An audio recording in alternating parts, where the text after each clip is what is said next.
最近你是上课还是忙还是？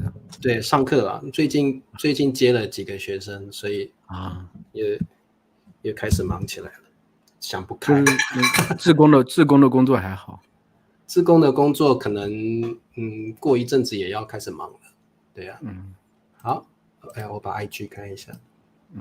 好的。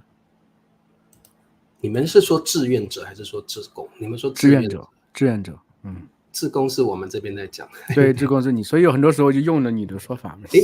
你们会说义工吗？义工不会。义工好像有，反正志愿者会比较多，义工好像有。志愿者比较多。对，志愿者比较多。欢迎各位同学，我们是大叔中文。好，那今天由我跟灿叔呢来。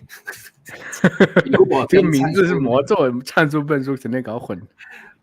今天我们来聊聊大家非常关心的一个话题，因为灿叔我发现其实蛮多学生是自己学中文，对，他没有找老师，然后他觉得可能自己学中文会更适合自己的方式，更适合自己的时间分配啊。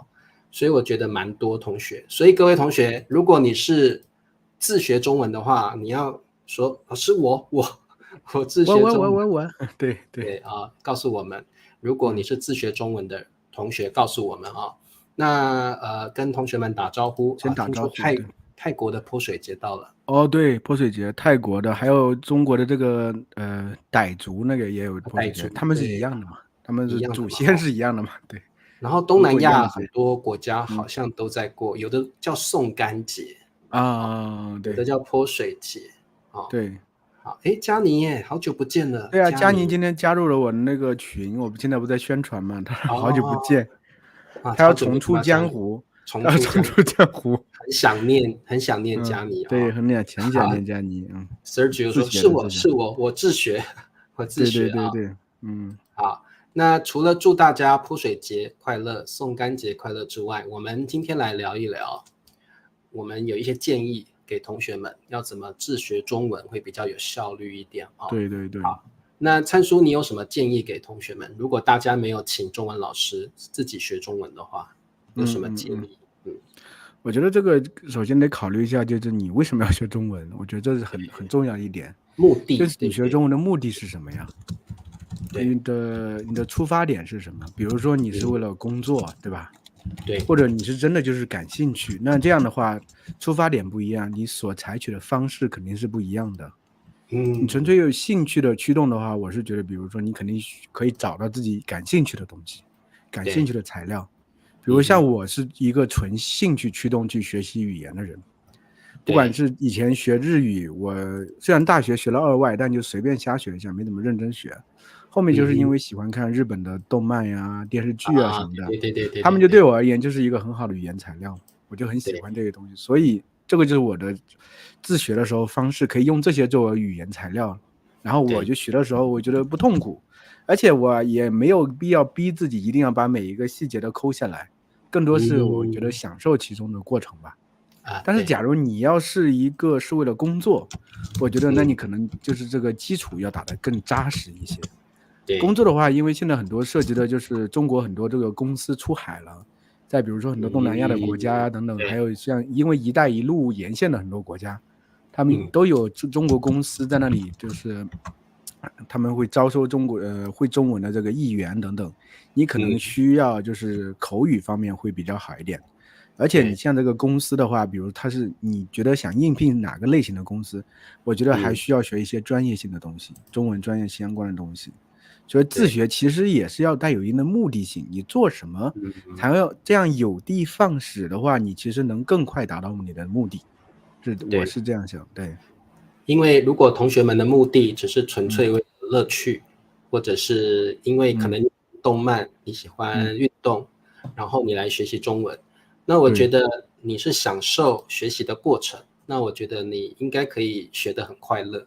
就像灿叔说的，你不用去抠每个细节嘛，有些词不是很熟悉，那也没关系，不影响你学习的过程。所以有些东西因为听多了，就是不自觉就进入脑子里了。我之前咱们聊那个日本动漫的时候，我就记得那个国木诺那个对对，他其实可能也不晓得是什么意思，对不对？对，但是我们就觉得很好玩，对，自然而然就会念那个日文了。所以中文也是这样子哦，中文有时候你不太知道那个意思，但是念习惯了，莫名其妙的就进入你的脑子里面了。是的，是的，对，所以各位同学，你的目的是什么？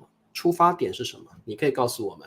可能你是为了兴趣，可能真的，我觉得我大部分的学生来听我直播课的学生都是为了工作，或者为了到中国学习。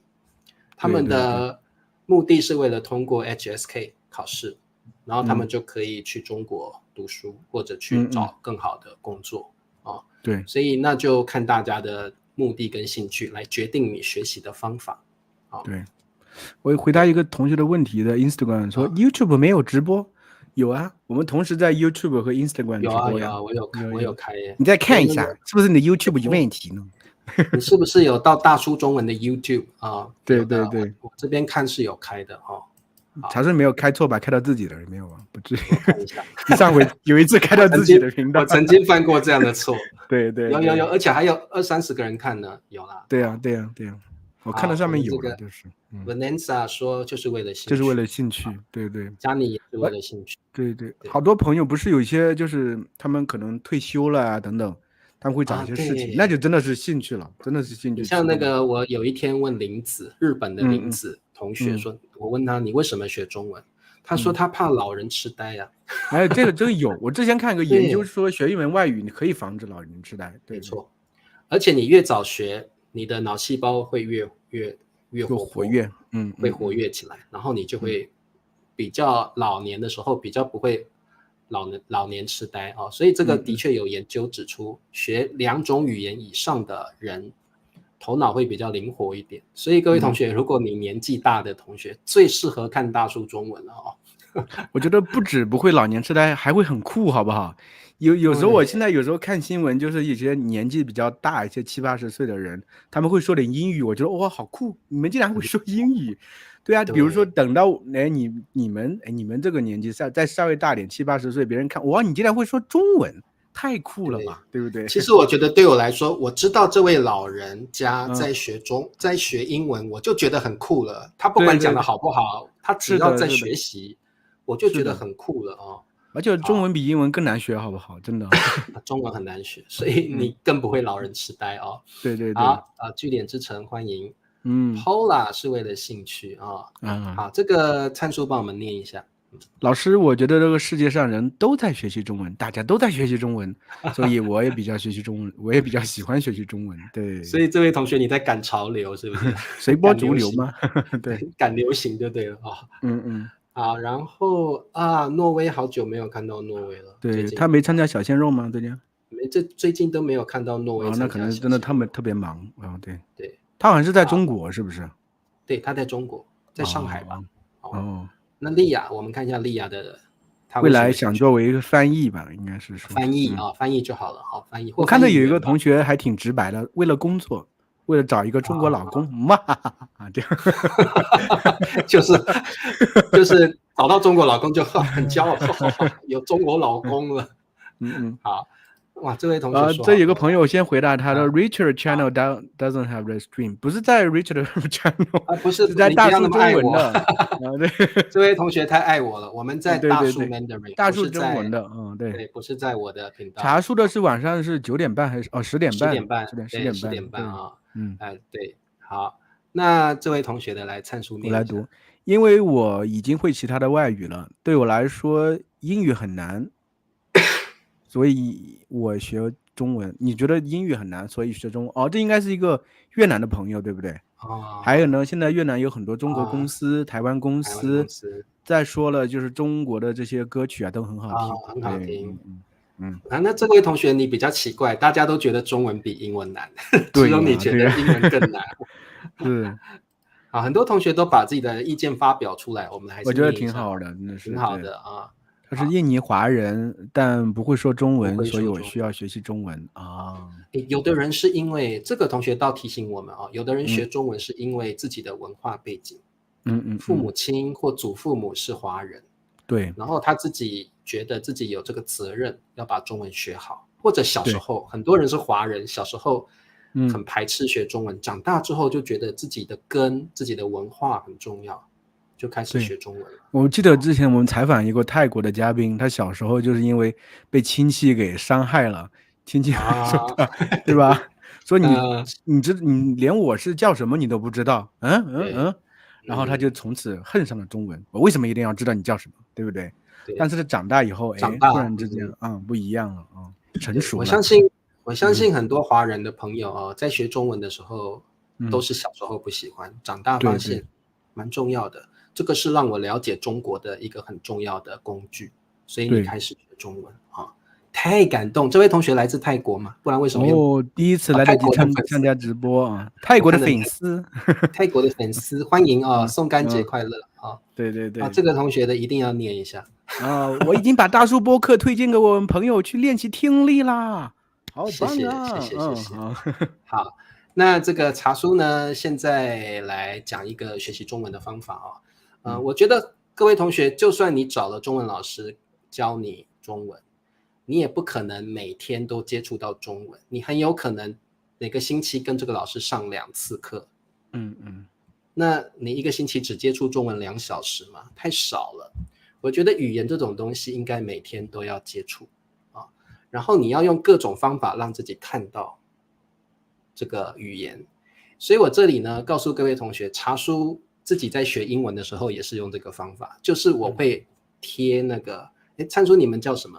把那个小贴的便利贴吗？什么？就是那个呀，突然断片了。便利贴，便利贴可以吗？便利贴听得懂。对，我们台湾叫便利贴好，那所以呢，我这边给大家看一下，如果有学生在跟理查老师上课，我都会要学生用这个方法，每天去接触中文。就是我会，我看一下我会给他一个我自创的了叫生活学习卡这种东西。然后我会给他2种方式，而且呢，我会要他一定要这样做。为什么？因为你不可能每天跟我上中文课，所以你要自己去学习，自己去接触这个语言。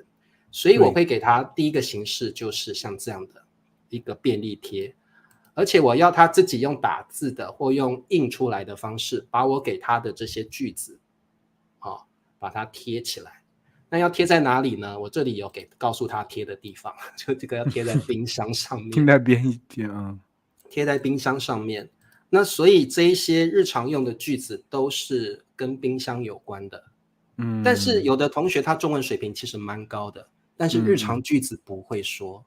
对。所以我用这个方式就是希望同学能够用日常绘画、日常常用的中文，你要多多接触这样的中文，因为你可能会很难的中文，但是日常生活简单的句子你反而不会说。对，所以我这个生活学习卡我就会给他4个左右的句子，常用的句子。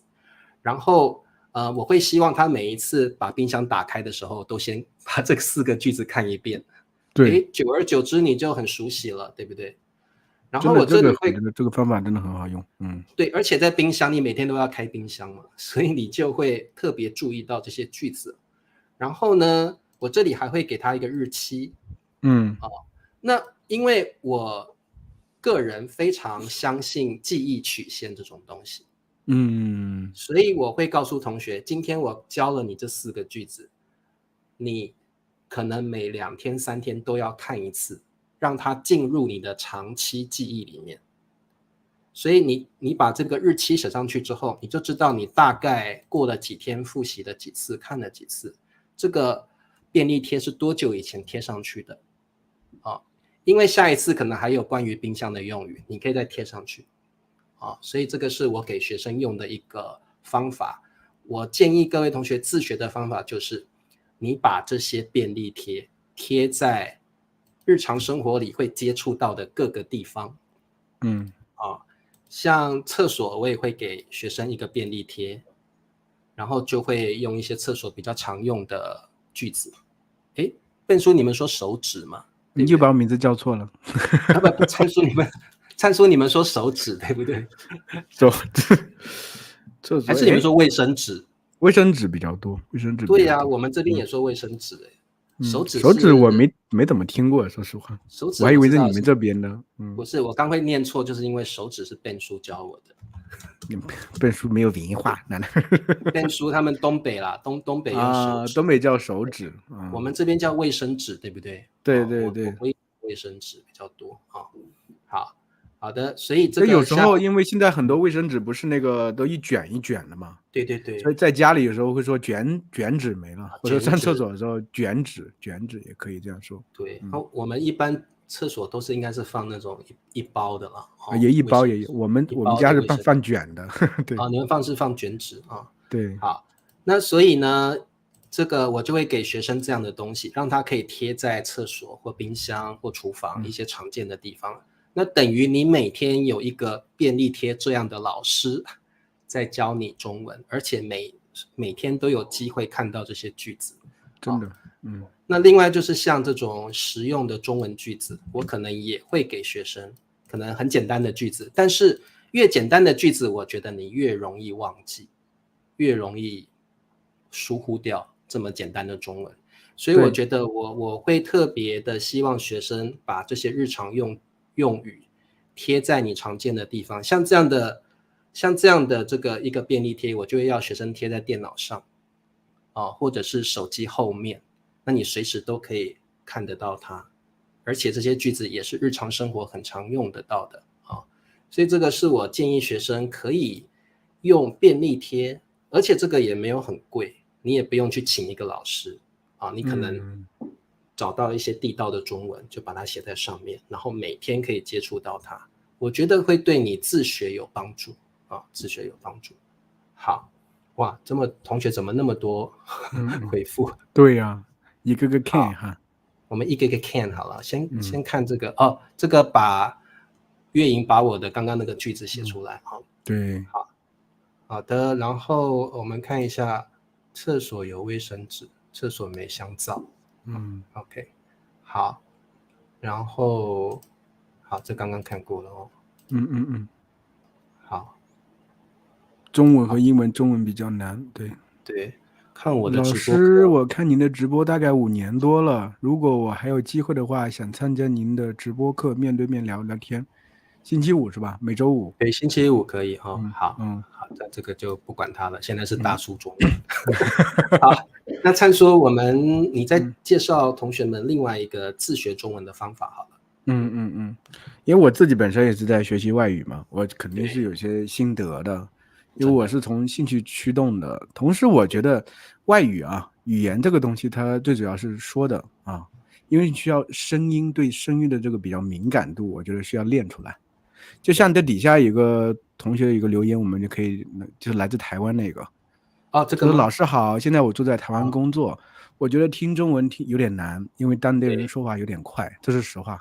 台湾人说话真的很快对，我有时候都听不懂有那么夸张？因为之前给我看过一些台湾的那个视频，发现年轻人说话真的很快，真的很快，比我说话都快，而且都连音，这样子。对，咱是什么？早安，早安，谁听得懂对呀，这个点其实我觉得就是听力，真的我是觉得是对我而言，我觉得是重中之重。你首先要先去熟悉一门语言，决定应该从声音开始，因为声音是最开始的一种形式，就是我们没有语言之前就有声音所以你需要了解这个声音，理解这个声音，让它在你耳朵里变得特别特别熟悉。所以我觉得就是我们大叔中文为什么有节目时长比较长，对吧？我们节目比较多，真的是很适合大家作为听力之用当然对，就是你需要不断去听多了之后呢，它会在你耳朵里真的在你脑子里真的形成一个习惯，你的瞬间反应会很快。很多朋友觉得自己我的中文为什么很多他们说出来我听不懂，对吧？听不懂的原因很简单，因为你听得少，所以你听不懂而且听力提高上去之后呢，不管是对你这个记忆词汇，还是整体这个理解能力，都会有非常非常大的帮助因为你听力已经很懂，所有词汇很多你都知道了，你再看有些时候看书的时候看词汇它拼音原来这样发音，其实我是知道的，你脑子里是有这些词语的。就像我儿子其实听英语也很好，他的听力非常发达，听力通道特别发达，但是他读的话就是没那么好一些。但对我而言，我觉得这根本不是问题。我只要每回给他弄点材料让他读一读，发现我告诉他这个其实什么意思，我甚至告诉他一个中文的意思，他能反应过来这是英文意思，他只是不会读，还不会读而已。所以他已经有这个基础了，再读起来再记忆起来是很简单的。所以对我而言，要学习这个中文自学的话，我会把听力放在第一位，找一些你感兴趣的有意思的听力材料，对吧？除了大叔中文之外，我觉得甚至看电视剧啊，对吧？听有声书呀都是很好，还有听歌曲也很好，对，歌曲也很好，对。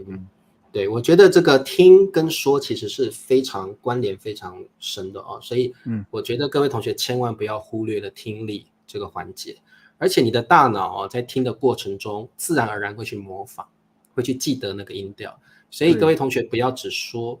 我发现我听到很多中文学习者他很会说，但是说的中文都是英文翻译的句子那种感觉，所以我觉得你一定要多有一些输入，然后再去输出，你可以输出比较地道的中文我觉得我蛮认同的，听力非常重要。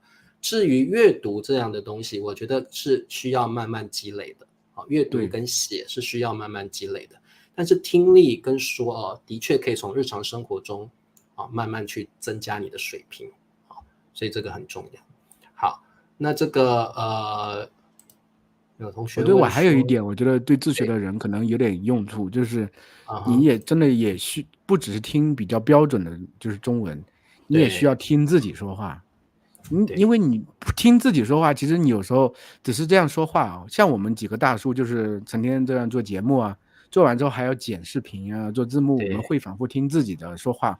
我们就是我作为一个中文母语者，我们也能发现自己说话的问题，我们比较好改正。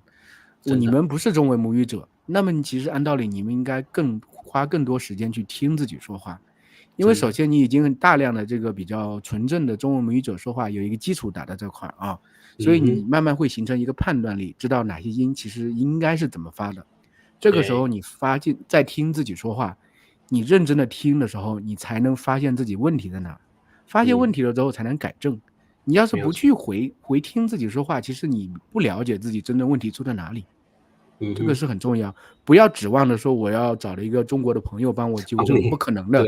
怎么可能有那么多时间？就像我们之前说过，就算你找了一个中国的男女朋友、老公老婆，他们也没有那么多时间给你做这些事情，还是得靠自己。对，是靠自己。所以这个说到底学语言还是要靠自己。不管你找老师，找了一个中国老公，刚刚那个同学说的，都没有办法随时随地的去在你旁边说你这个念错了，你那个念得很好，不可能。所以我们还是必须要多听自己说中文。像我们自己中文老师都要常常去听自己说的中文，是不是太快了？哪些用词是不是太难了？我们自己都要多听自己说的中文，何况是你们不是母语者的人对呀。好，佳妮不喜欢听自己声，佳妮声音其实挺好呀，我觉得挺好听对呀。对呀。好，那灿叔帮我们念一下。熟能生巧，多听多说，久而自然而然，瞬间我们的反应会越来越快这个同学总结的非常非常好好的，那其实我觉得看到佳妮我就想起来佳妮教了我们一个自学中文的方法，就是自言自语。对佳妮说他不止自言自语，他是会想象很多人在听他说话，他会想剧本所以各位同学，现在我们介绍佳妮来自印度的这位朋友，他中文说的太好了。对，他怎么自学中文？他是自学的他就是洗澡的时候啦，或者是刷牙洗脸的时候，就开始对着镜子自言自语，而且他会角色扮演。对，他会说，我是谁谁谁，然后我是谁谁谁，然后这样子去练习中文。那我觉得各位同学自言自语，大家都会怕自己说错，不要怕说错。你就是训练自己说中文的习惯一开始先不要管对错，其实一开始我觉得自言自语是训练自己的胆量。对，当你看到别人的时候，你不会害羞学中文。我觉得很多人说中文都很害怕自己犯错而且很容易害羞，不敢张口。我觉得这个是很多同学的一个说中文的问题，所以我觉得自言自语是训练自己胆量一个很好的方式。所以各位同学可以试试看，一开始不要怕讲错，而是训练自己说中文之外，也可以训练自己的思维。我要怎么说中文？我要怎么组织我的想法？我要怎么问问题？我要怎么回答？我要怎么当这个角色？我要怎么当那个角色？这个都是需要去自己训练的。所以我觉得自言自语是一个很好的方式。那我觉得自言自语也不是乱说，我觉得各位同学可以从设定一个主题开始，然后去训练自己这个主题会有哪一些重点，什么人，什么时间，什么事情，什么东西，什么地点，去组织自己说中文的内容。我相信慢慢的你的中文会进步很多，特别是自学的朋友。对，我看到有个 Instagram 一个朋友说对，这个很正常啊，细节了，对，糟糕了，来，好 ，Instagram 的朋友说什么？老师，我听力没有很大的问题，但是有时候说不出来，因为我感觉我词汇量不够啊，怎么办？我觉得这应该是一个很常见的问题吧，很常见的问题。我觉得就是像我刚刚说的了这个 HSK 的词汇，基本词汇当然也要会，因为词汇是一切的根本。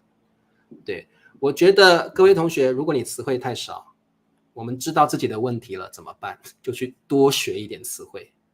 因为你每天怀疑自己说我的词汇不够多，你的词汇并不会因此增加。所以我觉得学一个语言最重要的就是当你已经知道自己的问题的时候，恭喜你，你已经知道怎么解决它了。那你就是多看一些中文的词汇书，多上茶书的 HSK 的词汇课，你的词汇就自然变多了。你已经知道你的问题了，我觉得很好，那就是去多背一些词汇。那如果你真的遇到不会的词汇，试着用中文去描述它。比如说上次我就听到一个学生说这个飞来飞去的，会咬你的，我们就知道是蚊子。所以如果你不会这个词汇，那你就去描述它，也可以增加你中文的水平。这还有个朋友说想你们了，那么长时间没看到你们直播或 YouTube 视频。哇，居然大家想我们，好开心对对。好，那其实呢还有很多同学留言，我看有一个俄罗斯小伙子写了挺多的，要读一下。好，来读一下。这个好像是还加入我的群了。这个他的中文挺好的，你看到中文表达能力。我也问过中国朋友怎么去提高汉语水平，许多人说你要多跟中国人交流，多吸收中文最地道的资料和内容，听说读写的能力都很重要。不过听力还是发展汉语的基础，真的是这样啊。同意。那很多同学说我身边没有中国朋友，其实是有的。你像灿叔他就有一个微信的群，你就可以加入嘛。对其实你有很多方法可以跟中国人接触，你要去找那个方法。或者你每天来听理查老师的直播课，那也是跟中国人交流所以你要多去创造一些方法。我觉得也其实未必一定要跟中国人交流，就是你之前有些学生他们自己组成一个群什么一起弄这些事情。对，对，我觉得大家也可以找一些志同道合的朋友然后一起来学中文，那你就比较不会放弃对，很多人一起学习，你会比较坚持好，时间过好快好，我们剩下2分钟来，我们这个大叔中文要推广一下我们的这个会员对，这个我们请灿叔来介绍一下我们会员有哪一些精彩的内容。对，我们会员分为好几个等级第一个叫小鲜肉茶叔写一下这个是最基本的，这个就是大家对我们的支持。我们其实也会给大家一定的福利，比如说2个星期会发布一个视频就是讲中文的谚语我们3个会专门做一个视频对。然后第2集呢就是小鲜肉小鲜肉呢就是不是我们的频道的主要的内容就是王牌产品就是我们的播客对，很多朋友都特别喜欢我们的播客对。但是播客里头的话，你怎么去学习呢？对不对？所以我们大叔就非常的贴心考虑的很周到就把里面的一些重点词汇找出来，然后呢，我们把里面就是我们3个人或者嘉宾说的一些地道的句子对，和这个词汇配合在一起，给大家一个文本大家读了这个东西，学了这个东西，再看播客，其实你理解就更深刻了。对，刚刚有同学说词汇太少嘛，你就很适合加入小鲜肉，因为我们每一次都会讲50-60个词汇，很多，对，一定够你用的。而且我们这些会员他有一个地方有优点，就是下一阶的会员，高一阶的这个会员可以拥有前一阶的会员的福利。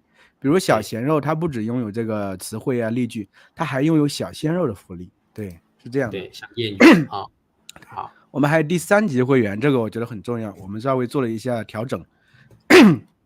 就是前段时间我在这个大叔中文的频道上做了一些哈利波特的这个有声书的节目后来呢就是有一部分是我自己改编的，后来呢我也听取了一些同学的意见，还有我们3个大叔商量一下，决定就是很多同学都很喜欢哈利波特的故事，更多还是喜欢这个杰克罗琳本身写的那个内容，对不对？对，所以我们想一下，其实应该提供给大家原来的这个文字，但是呢就是中译本，就是中国本身存在的中译本，它有一个很大的问题，就是它太难了，就不知道为什么这个翻译是不是脑子有点我不能这样说，就是为了英文那个句子，它就有太多的这个太过地道的表达方式，甚至很复杂的表达方式。按道理是给一个第一步，特别是给一个小朋友看的话，有些东西太难了，所以对于中文学习者而言，它更难。特别是我觉得有一些表达方式，甚至在日常生活中都用不到。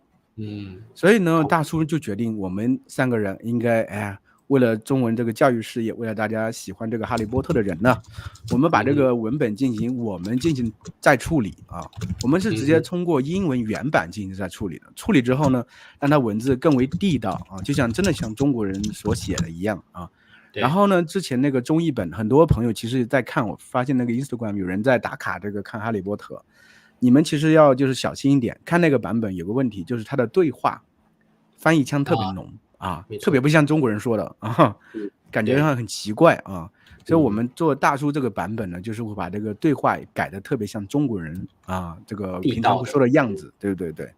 所以现在就是前面有几期是这个免费版的从现在开始呢，它就变成了这个第三级的会员小鲜肉的福利，对。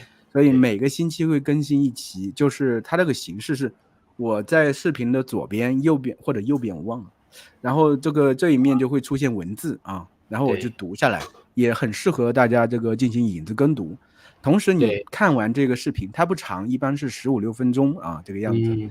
看完之后呢，我们还有文本就是这一期的文本会提供给你就学习其实特别方便。我觉得这个通过阅读来学习中文是很重要的，而且是你们很喜欢的内容，很多朋友很喜欢哈利波特，而且也很熟悉。然后一方面参数在念的时候，你们可以影子跟读，然后看看他的嘴型可以听到地道的中文对，没问题。